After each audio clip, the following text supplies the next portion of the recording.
মাসি আমার থেকে কিছুটা দূরে মুখোমুখি দাঁড়িয়ে বলল, এইবার ভালো করে দেখ, আর লুকিয়ে দেখতে হবে না। আমি তো অবাক হয়ে গেলাম। এত বড় তরমুজ আগে কখনো দেখিনি। হুঁক ছিঁড়ে বেরিয়ে আসতে চাইছে। সেদিন ক্ষেতের মধ্যে যা হলো তা কোনো দিন ভুলব না। আমার নাম বাবুয়া। সবাই আমাকে বাবু বলেই ডাকে। আমার বয়স ২১ বছর। কলেজে পড়ছি। আমি বাবা মায়ের একমাত্র সন্তান। আমরা গ্রামে থাকি। আমাদের গ্রামে বেশ কিছু বিঘা জমি আছে। সেই জমিতে চাষ করা হয়। আমার বাবার একটা ছোট মুদিখানা দোকান আছে। বাবা দোকান চালায় আর কয়েকটা লোক রেখেছে জমি চাষ করার জন্য। যেহেতু বাবা দোকান চালায়, তাই মাঝে মাঝে জমিতে গিয়ে দেখাশোনা করে। তবে বেশিরভাগ সময় আমার মা জমিতে যায় আর সব কিছু দেখে। আমি পড়াশোনা করছি, তাই জমির চাষবাস নিয়ে মাথা ঘামাই না। অল্প বয়স থেকেই বিবাহিত মহিলাদের প্রতি আমার একটু দুর্বলতা আছে। এমনি একজন হচ্ছে মিতা মাসি, বয়স ৪০ বছর হবে। মিতা মাসির ২ মেয়ে। ২ বছর আগে এক মেয়ের বিয়ে হয়ে গেছে, আর এক মেয়ের বয়স ২০ বছর। গরিব বলে মিতা মাসির মেয়ের লেখাপড়া হয়নি, তাই বাড়িতেই থাকে আর সব কাজকর্ম করে। মায়ের মুখে শুনেছিলাম যে মিতা মাসির স্বামী নাকি লাল পানি খেয়ে মাসিকে খুব মারধর করত। তাই মাসি ওর স্বামীকে ছেড়ে ২ মেয়ে নিয়ে বাপের বাড়িতে চলে এসেছে। তারপর থেকে মাসি বাইরে কাজ করে সংসার চালায়। এখন মাসি আমাদের জমিতেই সারা বছর কাজ করে। মাসিকে দেখতে সুন্দর না হলেও চেহারাটা দেখার মতো। দায়ের রং চাপা হলেও বেশ আকর্ষণীয়। মাঠে কাজ করার সময় অনেক লোকই তার দিকে তাকিয়ে থাকে। গাছের তরমুজ খুবই সুস্বাদু, যে কেউ খেতে চায়। একদিন বেলা ১১টার সময় একটা ব্যাগে কিছু সার দিয়ে মা আমাকে জমিতে যেতে বলল। আমি মায়ের কথা মতো ব্যাগটা নিয়ে জমিতে যাই। জমিতে গিয়ে দেখলাম ৪ জন কাজ করছে। ৪ জনের মধ্যে ৩ জন গ্রামের লোক আর মিতা মাসি। গরমকাল, খুব গরম পড়েছে, তাই ৪ জনেই ঘেমে এক আকার হয়ে গেছে। আমাকে দেখে মিতা মাসি হেসে বলল, আরে বাবু, কি ব্যাপার, তুই এখানে? আমি বললাম, মা আমাকে পাঠালো, এই ব্যাগে সার আছে, নিয়ে এসেছি। মাসি বলল, আরে সার নিয়ে আসতে হবে, সেটা তো তোর মা আমাদের বললেই গিয়ে নিয়ে আসতাম, তাহলে তোকে এই রোদে কষ্ট করে হেঁটে নিয়ে আসতে হতো না। মাসি এসে আমার হাত থেকে ব্যাগটা নিয়ে একটা কাজের লোককে ডেকে সার দেবার নিয়ম সব বুঝিয়ে দিল। আমি বললাম, তাহলে এবার আমি যাই? মাসি বলল, এত দূর থেকে হেঁটে এসেছিস, এক্ষুনি যেতে হবে না। যা ওই গাছের নিচে বসে একটু বিশ্রাম নিয়ে তারপর যাবি, বলে আবার জমিতে নেমে গেল। আমি একটা বড় গাছের নিচে ছায়াতে গিয়ে বসলাম। আমি যেখানে বসেছি তার একটু দূরেই মাসি কাজ করছে। মাসি এখন একটা কম দামি পাতলা সিল্কের শাড়ি পরে আছে, কোমরে একটা গামছা বাঁধা। মাসির ব্লাউজটাও বেশ পুরনো মনে হচ্ছে দেখে। মাসি কাজ করছে আর আমি মাসির দিকে তাকিয়ে আছি। হঠাৎ মাসি মুখ তুলে আমার দিকে তাকিয়ে দেখল। আমি তার দিকেই তাকিয়ে আছি। এরপর মাসি মিচকি হেসে আবার কাজ করতে লাগলো। আমি অবাক হয়ে গেলাম, কারণ আমি যে তরমুজ দেখছি সেটাতে মাসির কোনো ভ্রুক্ষেপই নেই। যেন মনে হচ্ছে কিছুই হয়নি। বন্ধুরা, কিছু বিষয় ইউটিউবের করা নিয়মের কারণে সরাসরি বলা যাচ্ছে না। তোমরা কমেন্টে দেয়া লিংক থেকে আমার ওয়েবসাইট ভিজিট করো, সেখানে একদম খোলামেলা গল্প দেয়া আছে। একটু পর মাসি আমার কাছে আসলো বিশ্রাম নেয়ার জন্য। মাসি বলল, কিরে, কি দেখছিলি ওভাবে? মাসির কথা শুনে একটু অস্বস্তিতে পড়ে গেলাম। কিছুই বলতে পারছিলাম না, শুধু আমতামতা করছিলাম। মাসি বলল, কেমন দেখতে? আমি সাহস করে বললাম, ভালোই, তবে পুরোটা তো দেখতে পাইনি। মাসি বলল, ওরে বাবা, ছেলের আবার পুরোটা দেখার শখ। আমি বললাম, তরমুজ ভালো হলে সবাই পুরোটাই তো দেখতে চাইবে। মাসি হেসে বলল, তুই পুরোটা দেখবি নাকি? মাসির কথা শুনে আমি অবাক হয়ে তাকিয়ে রইলাম। মনে মনে ভাবছি যে মাসি কি সত্যিই আমাকে দেখতে দিবে? আমি বললাম, এখানে দেখব কিভাবে? মাসি বলল, তোদের অন্য একটা জমিতে চল, ওই দিকটায়। আমি খুশি হয়ে বললাম, হ্যাঁ হ্যাঁ চলো, আর অপেক্ষা করতে পারছি না। এরপর মাসি কাজের লোকগুলোকে উদ্দেশ্য করে বলল যে আমি বাবুকে নিয়ে পাশের ধান ক্ষেতটা দেখাতে যাচ্ছি, ততক্ষণ তোমরা কাজ করো, একটু পরেই আমরা চলে আসব। লোকগুলো বলল, আচ্ছা দিদি, যাও, আমরা কাজ করছি। মাসি আমার সামনে হেঁটে যাচ্ছে আর আমি পিছনে।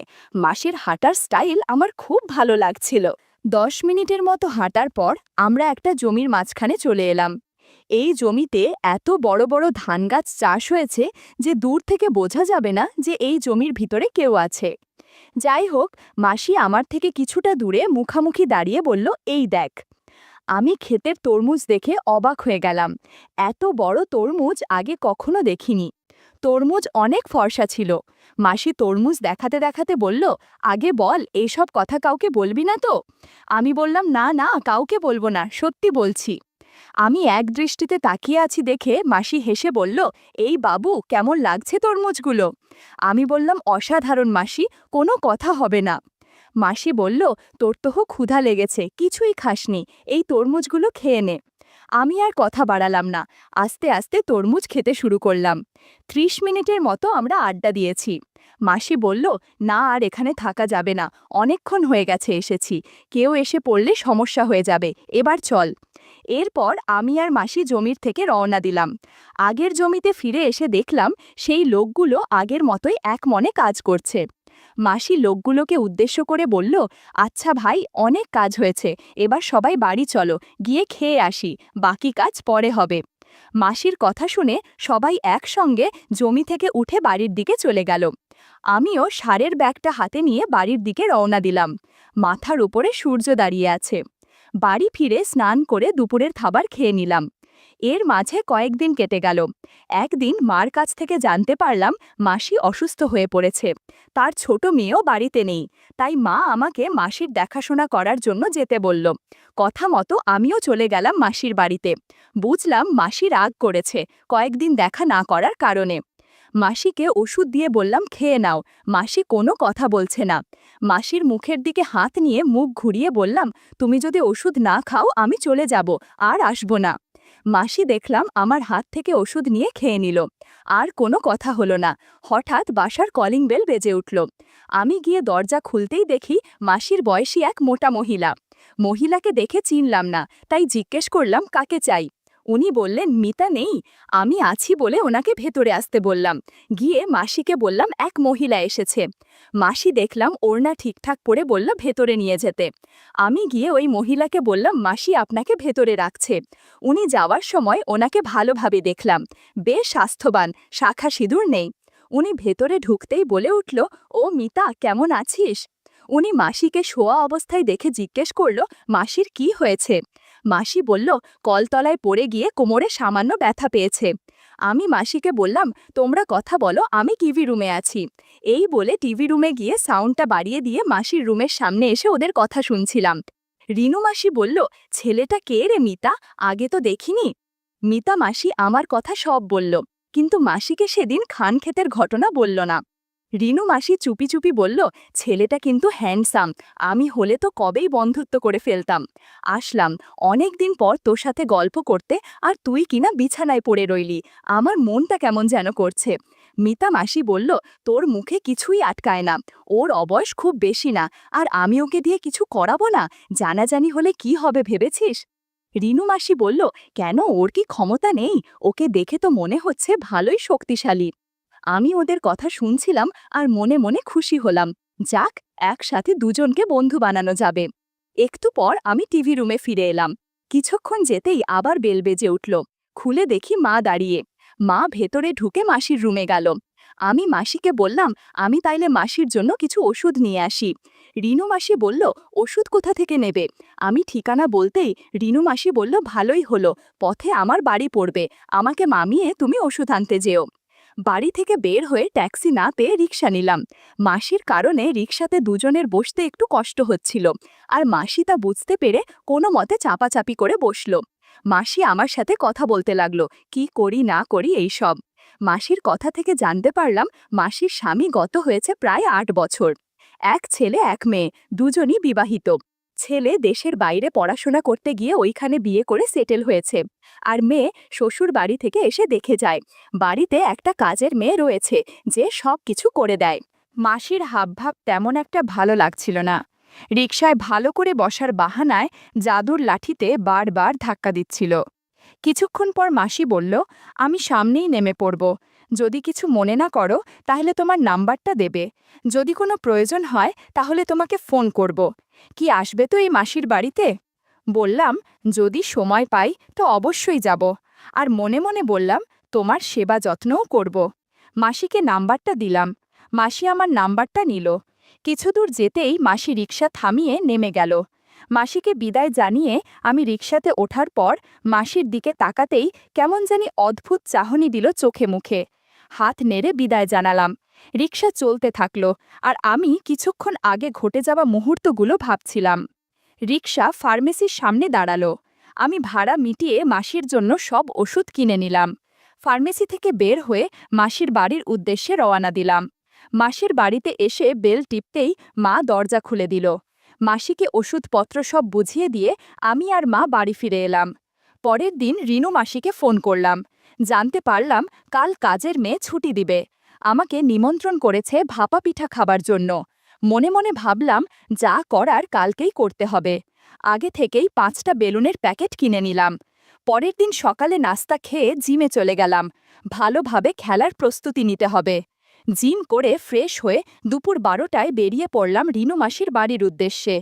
আমার পকেটে আগের দিনের কেনা বিদেশি বেলুন। আধা ঘন্টার মধ্যেই রিনু মাসির বাড়িতে গিয়ে পৌঁছলাম। কলিং বেলের আওয়াজ শুনে রিনু মাসি এসে হাজির। বেশ সেজেছে দেখছি। চুল ছেড়ে রেখেছে, সাদা শাড়ি পরেছে, টাইট ব্লাউজ, ঘরোয়া বৌদির মতো দেখতে লাগছে। রিনু মাসি বলল, কেমন দেখাচ্ছে বলো? আমি বললাম, বাহ, বেশ লাগছে তো আপনাকে।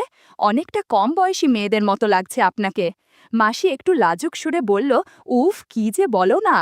আমি সহজ হওয়ার জন্যে এমন হাবভাব করছি, যেন মনে হয় আমি মিশুক স্বভাবের মানুষ। নিজেকে স্বাভাবিক রাখার আপ্রাণ চেষ্টা করে যাচ্ছি। ঘরটা বেশ ছিমছাম, রুচির ছাপ আছে। মাসি বলল, এই বাবু, তুমি চা খাবে তো? আমি মজা করে বললাম, না খেয়ে গেলে হবে না। মাসি হেসে বলল, এখন থেকে তুমি মাঝে মাঝেই আসবে নিশ্চয়ই খেতে। মাসির চোখে দুষ্টুমি আর কৌতুক মেশানো হাসি। একটা অদ্ভুত হাসি চেপে বলল, সময় নিয়ে এসেছ তো, নাকি শুধু খাবার খেয়েই চলে যাবে? আমি না বুঝে জিজ্ঞেস করলাম, কেন জিজ্ঞেস করছেন? মাসি বলল, না, আমি ভাবলাম প্রথম দিন এলে তাই আর কি। বুঝতে পারলাম মাসি আমার উদ্দেশ্য আমার মুখ থেকে শুনতে চাইছে। আমি বললাম, এই দুপুরবেলা ভাপা পিঠা আর জাম্বুরা খেতে চাই। আমি নিজের কানকেই বিশ্বাস করতে পারছি না যে এরকম পরিবেশে বসে একটা মহিলার সাথে এইভাবে কথা বলছি। কিন্তু যা বলছি জ্ঞানেই বলছি। তাই সরাসরি নিজেই চলে এলাম প্রসঙ্গে। অন্তত খাবার খেয়েই চলে যেতে চাই না। কেউ দেখুক আর না দেখুক, কেউ জানুক আর না জানুক, আজ খাবার খেয়েই যাব। মাসি বলল, বাব্বা, এত তাড়া কিসের? তোমার জন্য অনেক খাবার আছে। কথাটা বলে মাসি আমার সামনে বসল আর ভাপা পিঠা এগিয়ে দিয়ে বলল, আস্তে ধীরে খাও। ভাপা পিঠা কম করে হলেও 4 কেজি করে হবে। 1 ঘন্টার মতো খাওয়া দাওয়া করলাম। তাছাড়া মাসিকে জাদুর লাঠি দিয়ে আশীর্বাদও করেছি। কিছুক্ষণ পরে ফ্রেশ হয়ে বাড়ির পথে হাঁটা দিলাম। অনেক ক্লান্ত লাগছিল বলে কখন ঘুমিয়ে পড়েছি তার খেয়াল নেই। পরের দিন সকাল থেকেই মাসির কথা মনে পড়ছিল। কোনো উপায় পাচ্ছিলাম মাসির কাছে যাবার। এমন সময় আসে বলল, সে হাতে ব্যথা পেয়েছে, যে কারণে বাড়ির কাজ ঠিক মতো করতে পারবে না। এজন্য মিতা মাদিকে কয়েক দিনের জন্য আমাদের বাড়িতে কাজ করার জন্য থাকতে বলবে। মায়ের কথা শুনে মন খুশিতে নেচে উঠল। ধান খেতে সেদিনের ঘটনার পর থেকে তেমন কিছুই করার সুযোগ হয়নি। তাই যখনই বাড়িতে কথা হচ্ছিল যে মিতা মাসিকে কাজের জন্য বাড়িতে থাকতে বলবে, আমি সবার আগে দায়িত্বটা নিজের ঘাড়ে নিয়ে নিলাম। তাতে করে আমি ওনাকে আরও কাছে থেকে দেখার সময় পাব। মাসি আসত প্রায় 7টা নাগাদ। 4 ঘন্টা কাজ করে চলে যেত। তারপর মাসি আবার বিকাল 5টায় এসে বাকি বাসন মেজে রেখে চলে যেত। মায়ের কাজ কমে যাওয়ায় মা মোটামুটি 8টা পর্যন্ত ঘুমাতো। আর বেশিরভাগ দিনই আমি সকালে বেল বাজলে গিয়ে গেট খুলে মাসিকে ভিতরে আসতে দিতাম। ইশারায় ইশারায় অনেক কথা হতো মাসির সাথে, কিন্তু ভালো সুযোগ হয়ে উঠছিল না। প্রতিদিনই দেখতাম মাসি এসেই আমার ঘরটা সবার আগে মুছত, মানে বাড়ির কেউ ওঠার আগেই। মাসি একটু অগোছালো হয়েই থাকত। আমি বুঝতে পারতাম আমার জন্য এরকম হয়ে থাকে। সে যখন ঘর মুছত, আমি এক দৃষ্টিতে তাকিয়ে থাকতাম। মাসি আমাকে দেখে মুচকি মুচকি হাসত। একদিন মাসিকে বললাম, সেই কবে জাম্বুরা খাইয়েছ, আর তো দিলে না। মাসি বলল, ইস, খুব শখ হয়েছে বাবুর। গতকালই তো লিনু মাসির বাড়ি থেকে ভাপা পিঠা খেয়ে এলে, এখন সাধু সাজা হচ্ছে, তাই না? রিনুদি আমাকে ফোন করে সব বলেছে। ও ভালো করে হাঁটতে পারছে না। আমি বললাম, তুমি আর রিনু মাসি কি এক হলে নাকি? তুমি আমার সবচেয়ে কাছের মানুষ। আমার কথা শুনে মাসি লজ্জা পেল আর অন্য ঘর মুছতে গেল। আমার ঘরের কাজ হয়ে গেলেই মাসিকে দেখলাম একটু গোছালোভাবে শাড়ি পরে নিল। আমি পরিষ্কার বুঝেছিলাম মাসির মন কি চাইছে, কিন্তু বাড়িতে সবসময় কেউ না কেউ থাকার কারণে রাগ হচ্ছিল। এদিকে জাদুর লাঠিও কেমন যেন করছে। এই করতে করতেই প্রায় 2 মাস কাটল, আর আমার সেই সুবর্ণ সুযোগ এলো। বাবা টিকিট কেটেছে শিলিগুড়ির। আমার কাকি অসুস্থ, বাবা আর মা দুজনই যাবে। যাবার আগে আমার বাড়ির সব কাজ বুঝিয়ে দিয়ে গেল। দুজনে রাতের ট্রেনে চলে গেল। আমি সারা রাত ভাবতে লাগলাম, কাল মাসি এলেই তো তাকে সবার আগে কাজ করতে বলবো। সারা রাত আমি এইসব কাটিয়ে দিলাম। সকালে বেল বাজতেই খুব স্বাভাবিকভাবে গেট খুলে ওপরে চলে আসছিলাম। মাসি তাড়াতাড়ি গেট বন্ধ করে দৌড়ে এসে জাদুর লাঠি হাতে নিয়ে জিজ্ঞেস করল, কি ব্যাপার, আজ চলে যাচ্ছ যে? আর ভালো লাগছে না নাকি? আমি বললাম, না, গিয়ে নিজের কাজ করো, আমার ইচ্ছা করছে না কিছু করতে। বলেই আমি ওপরে উঠে এলাম। মাসি একটু রাগ করল, তা আমিও বুঝেছিলাম। বাবা মায়ের ঘর পুরো চাপানো ছিল, তাই মাসি টের পায়নি যে তারা বাড়ি নেই। আর রাগের বশে আমার ঘর না মুছেই সোজা রান্নাঘরে গিয়ে রাতের বাসন মাজতে লাগলো। ভেবেছিলাম রাগের অভিনয় করলে হয়তো আমাকে মানাতে আসবে, কিন্তু তা আর হলো না। তাই রান্নাঘরে গিয়ে জাম্বুরা হাতে নিলাম খাবো বলে। মাসি চমকে উঠে বলল, কেউ জানলে সমস্যা হবে। আমি বললাম, আজ কেউ বাড়িতে নেই। বলতেই মাসি বাসন মাজা বন্ধ করে আমার দিকে ফিরে তাকালো, বলল, তাহলে তো বেশ ভালোই হলো। আমি মাসিকে বললাম, যাও, তুমি আগে স্নান করে আসো। একটু পর মাসি দামি শ্যাম্পু দিয়ে স্নান করে আসলো। আমি মাসিকে লাল রঙের একটা নাইটি পরতে দিলাম। নাইটিটা আমার মায়ের। মাসির ভালো ভানে ফিট হচ্ছিল না, তবুও দারুণ দেখাচ্ছিল। এরপর জাদুর লাঠি দিয়ে মাসিকে আশীর্বাদ করলাম। ঘরের মধ্যে হাততালির শব্দ শোনা যাচ্ছিল। ঘণ্টাখানেক পর মৌনতা নেমে এলো। মাসি বলল, তোমার মা বলেছে পরশু থেকে একবেলা আসতে, কারণ এখন কাজ কম। আমি বললাম, তাহলে তো সমস্যা হয়ে যাবে, আমাদের আর দেখাই হবে না। মাসি বলল, না, এটা আমি মেনে নিতে পারবো না। আমি একবেলা এখানে কাজ করতে আসব, আর একবেলা যখন মাঠে কাজ করতে যাব তখন চলে আসব। ওই ধান ক্ষেতের মধ্যে আমরা দেখা করব। ওই দিন বিকারে মাসি আর আসেনি কাজ করতে। পরের দিন সকাল 7টায় বেল বাজতেই আমি নিচে গিয়ে দরজা খুললাম। খুলেই আমার মাথা গরম হয়ে গেল। মাসি এসেছে, কিন্তু সাথে তার মেয়ে। আজকে যা পরিকল্পনা করেছিলাম তার সবই বেচতে গেল, কারণ আমি জানি আজ মাসির সাথে সময় কাটাতে পারবো না। আমি ওর মেয়েকে দেখেই সোজা ওপরে চলে এলাম। ঘরে এসে শুয়ে রইলাম। মাসি বলল, আজ আমার তাড়া আছে, তাই ওকে সাথে এনেছি। সব বাড়িতে তাড়াতাড়ি কাজ হয়ে গেলে আমি ওকে নিয়ে একটু বেরোবো। আমি কিছুই বললাম না, শুয়ে রইলাম চুপচাপ। মাসি সোজা রান্নাঘরে গিয়ে আমার রাতের খাওয়া একটা থালা, কড়াই আর গ্লাস মাজতে লাগলো। মেয়ে সোজা গিয়ে ঢুকলো আমার কিছু জামা প্যান্ট আছে সেগুলো ধুতে। কিন্তু আমার ধৈর্য নেই। 6-9 চিন্তা না করে আমি সোজা রান্নাঘরে চলে গেলাম। মাসি বলল, কি করছো সোনা? আমার মেয়েটা জানলে ঝামেলা হয়ে যাবে। আমি বললাম, হোক, তোমাকে কে বলেছে ওকে নিয়ে আসতে আমার বাড়ি? জানো না, আজকেই আমাদের শেষ দিন। কিছুক্ষণের মধ্যে মাসির সাথে গল্প করতে শুরু করলাম। মাসি শুধু চেঁচামেচি করছিল। শব্দ শুনে মাসির মেয়ে চলে এলো রান্নাঘরে।